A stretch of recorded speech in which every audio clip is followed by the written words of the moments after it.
When you walk through the suburbs, you do see quite a few houses, mostly heritage homes, that probably don't live up to the standard that they should be. I don't think we need to keep building out further into the suburbs. Much better to have better public transport and bike lanes and stuff.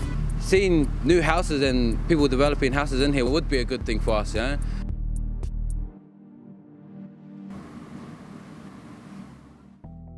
Aotearoa's population is going to get bigger. It's estimated that our population could climb over 7 million people in the next 50 years. So we need to decide how our cities will grow with us. Wellington alone is expected to grow by between 50 to 80,000 people over the next 30 years.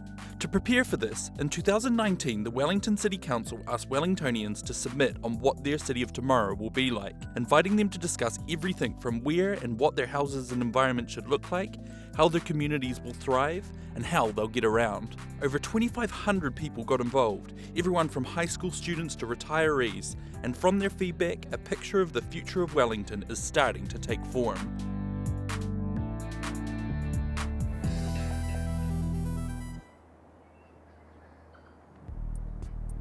Wellingtonians were keen to see the city remain compact, with 58% of submissions expressing a desire to contain urban sprawl by balancing needed housing development between the central city and inner suburbs, such as Newtown, Berempore and Mount Cook.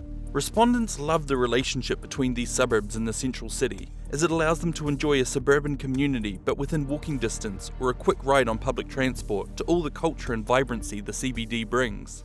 To maintain this balance for the future, these inner suburbs too will need to see some more residential development, with, for example, 6-storey apartment buildings in Newtown within easy access of public transport routes. So I'm totally for having high density housing in Newtown and less cars and more public transport.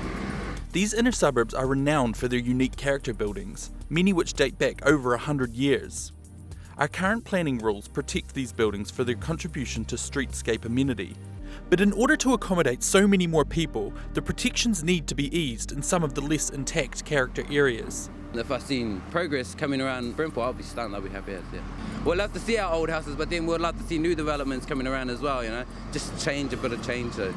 As well as creating more spaces for people in these inner suburbs, an easing of character protections will also allow more livable and sustainable buildings, opening up opportunities for things like solar panels and modern building practices that ensure warm and healthy homes. I am quite a believer in keeping a lot of heritage homes because they're so beautiful and bring a lot of character, but I think it is important that we put the people first and the growth first as well.